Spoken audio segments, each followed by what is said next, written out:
और सबसे पहले मैं मंच पे आप सभी से रूबरू होने के लिए स्वागत करना चाहूँगी श्री रितेश रजवाड़ा सर का। एक बार जोरदार तालियां हो जाए। बहुत ही प्रमुख शायर हैं, तो ज़रूर उसी अंदाज में हम आपको सुनना चाहेंगे। एक बार जोरदार तालियां हो जाए इनके लिए।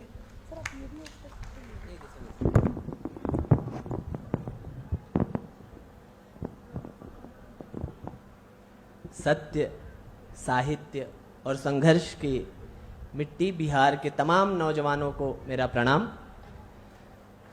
मेरे जो बड़े बैठे हुए हैं, अंकल ने मुझे जब सम्मानित किया तो मुझे लगा कि ये हक तो आज अधिकार इन सेहरा बांधे हुए नौजवानों का है, जिन्होंने वास्तव में ये गर्व दिया है अपनी मिट्टी को, अपने गांव को, अपने शहर को, अपने प्रांत को, कि वो इनके भाग पर इठला सकें। किसी का शेर है कि तुम्हारे हौसले से ये सबक लेंगी नई नस्लें। ये अंकल मैं आपके लिए भी कह रहा हूँ और रोहित भाई के लिए भी कह रहा हूँ और तमाम नौजवानों के लिए कह रहा हूँ, उन तमाम लोगों के हवाले से जो आपके नाम पे गर्व देंगे। तुम्हारे हौसले से ये सबक लेंगी नई नस्लें, वही मंजिल पे पहुंचा है जो अपने पांव चलता है। मिटा देता है कोई नाम तक भी खानदानों के, किसी के नाम से मशहूर होकर गांव चलता है। तो आपने ये गौरव दिया, इस बात के लिए हम सब बहुत खुश हैं और आपके आभारी हैं। कुछ साथी ऐसे भी हैं जो कुछ नंबरों से रह गए, रुक गए। उनकी आशाओं को, उनकी उम्मीदों को, उनके प्रयासों को भी खूब शुभकामनाएं। ईश्वर आपको आपके आकाश में उड़ने के लिए बल देता रहे। किसी भी छात्र का मैं यहां सर लेखक होने की भी हैसियत से नहीं खड़ा हूं, स्टूडेंट एक्टिविस्ट होने की हैसियत से भी नहीं खड़ा हूं, एक छात्र होने की हैसियत से खड़ा हूं जो जीवन से अभी भी कुछ ना कुछ सीखता रहता है। और आज मेरे इतने बड़े बैठे हैं तो मेरे लिए बड़ा सौभाग्य का विषय है कि मैं इनके बराबर बैठकर, इन्होंने अपनी गोद में बिठाकर आज मुझे सिखाना स्वीकार किया है। मैं आपका भी बहुत आभारी हूं, आप सबका। किसी भी बच्चे का जन्म दो बार होता है।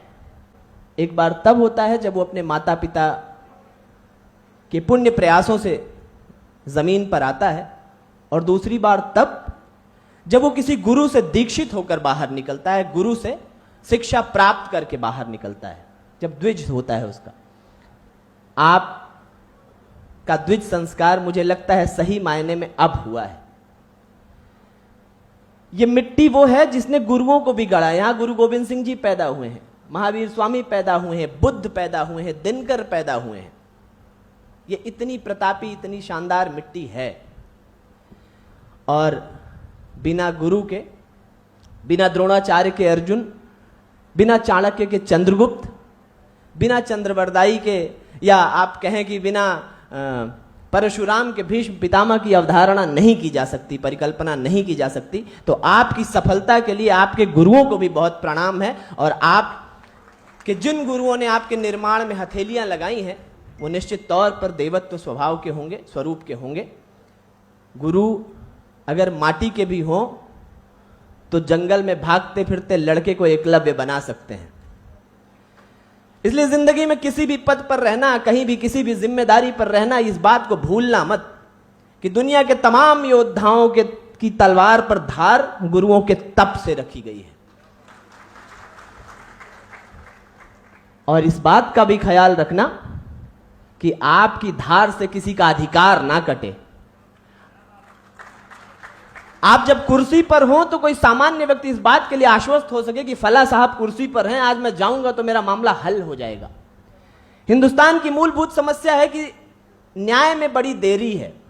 मेरे एक बड़े भाई हैं अखिलेश प्रताप सिंह डिंपल, आज मेरी उनसे सुबह बात हो रही थी कि किन विषयों पर बात की जा सकती है। तो उन्होंने कहा यह सुझाव जरूर देना मेरी तरफ से कि न्याय प्रक्रिया में बड़ी देरी है। आपकी चेयर पर जब कोई आए, आप सोचिए ना कि 20 साल के मामले को आप अगर 1.5 घंटे में पढ़कर समझ लेते हैं कि क्या कौन सही है कौन गलत है, तो कम से कम अपने स्तर पर इस मान्यता को, इस मन को रखिएगा कि अपने स्तर पर मैं सही तरीके से न्याय करके इसका निस्तारण करूंगा, इसे कल पर नहीं टालूंगा। मेरे साथियों, जब आपको मौका मिले, आप जब चयन हुआ, आपका रिजल्ट निकला, आपने बहुत मेहनत की होगी, आपने दूसरों से 2 रातें ज्यादा जगी होंगी, 2 घंटे ज्यादा पढ़ाई की होगी। लेकिन मेरा मानना है कि आप सिर्फ इसलिए अधिकारी नहीं बने कि आप पढ़ने में बहुत अच्छे थे। आप इसलिए भी अधिकारी बने कि आपके लोगों ने आपके लिए प्रार्थनाएं बहुत की। आपके साथियों ने प्रार्थनाएं की, आपके माता पिताओं ने प्रार्थनाएं की, आपके आसपास आपके चाहने वाले मोहब्बत करने वालों ने प्रार्थना की, तब जाकर आप यहां पहुंचे। तो आपके चेंबर में कभी कोई बुजुर्ग अगर आए तो उसे अपने पिता की तरह ही देखना। कोई महिला आए तो मानना कि वो आपके घर का है, आपके परिवार का है। कोई नौजवान आए तो उसका हाथ उसी तरह पकड़ना जैसे अपने सगे भाई का पकड़ते हो, तब जाकर ये पूर्णता मिलेगी आपकी सफलता को।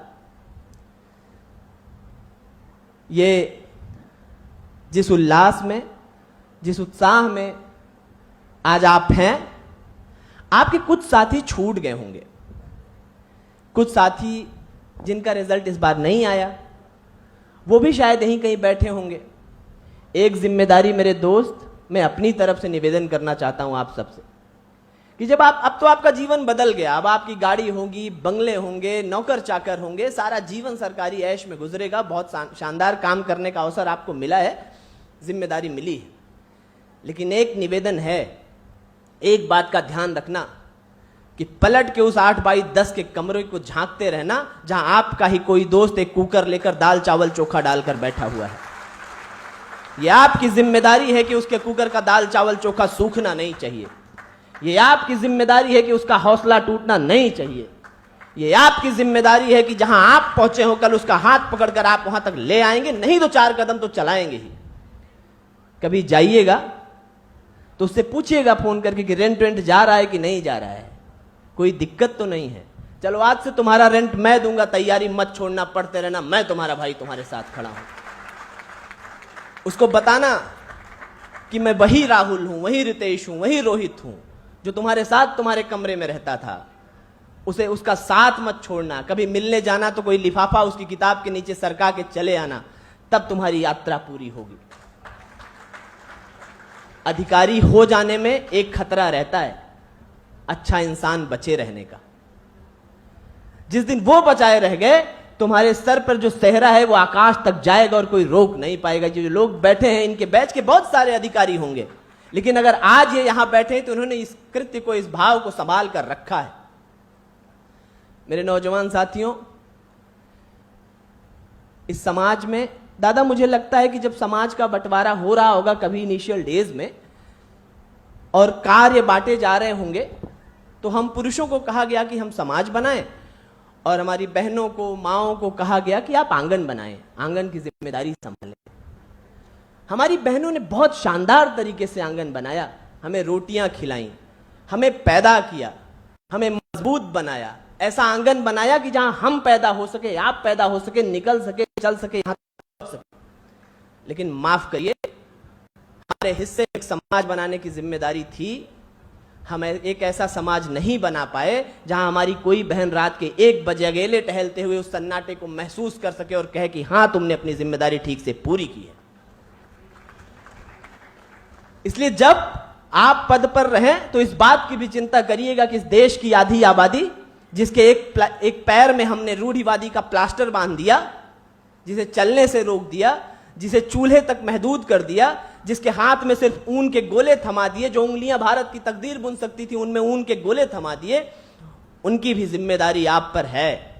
आपके कार्य क्षेत्र में कोई लड़की मां हो, बहन हो, बेटी हो, दोस्त हो, किसी की प्रेमिका हो, अगर चले तो उसे यह भरोसा देना कि देवसेना को किसी ने हाथ भी लगाया तो समझो बाहुबली की तलवार को हाथ लगा दिया।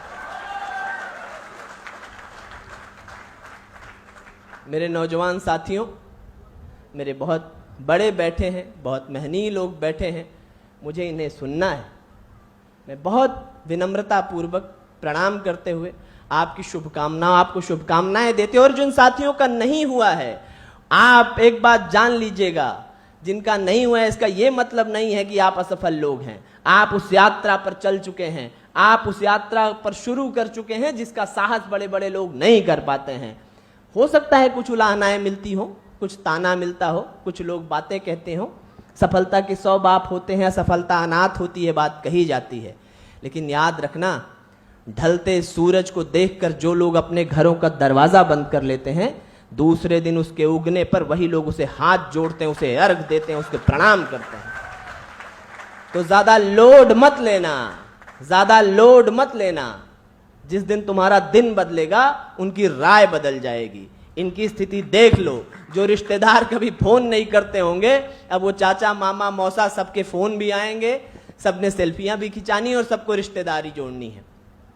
आपसे जो लोग आगे निकल गए उनका अनुसरण जरूर करना। देख लेना, हो सकता है 2 रातें और थोड़ी थक के जागनी पड़े, 2 रातें और भूखे काटना पड़े, जिस दिन थोड़ा और पसीना बह जाए, जिस दिन थोड़ी और थकन लग जाए, जिस दिन थोड़ा और परेशान होना, उस दिन ईश्वर को धन्यवाद देना कि आज एक दिन का संघर्ष आपने उसके खाते में जमा कराया है और उस संघर्ष को सोना बनाकर आपके लिए वो परोसेगा। सफलताएं भी प्रतीक्षा करती हैं मेहनत की, संघर्ष की। जिस दिन आपका संघर्ष अपना वजन बढ़ाकर यहां पहुंच गया, ये सफलता भी आपके पाले में आने से कोई रोक नहीं पाएगा। इसलिए मेरे नौजवानों, लड़ते रहना, जागते रहना, जिंदाबाद रहना, पढ़ते रहना और अच्छे इंसान बने रहना, बचे रहना। चलते चलते बस इतना कहना चाहता हूं कि जागते रहिए और सबको जगाते रहिए। मन की आवाज से आवाज मिलाते रहिए। नींद आती है तो तकदीर भी सो जाती है, इसलिए कोई सो न सके गीत वो गाते रहिए कि ले आए हैं तूफान से कश्ती निकाल के, इस देश को रखना मेरे भाई संभाल के। ये देश है तुम्हारा, नेता तुम ही हो कल के, इंसाफ की डगर पे मेरे भाई दिखाओ चल के। इंकलाब जिंदाबाद।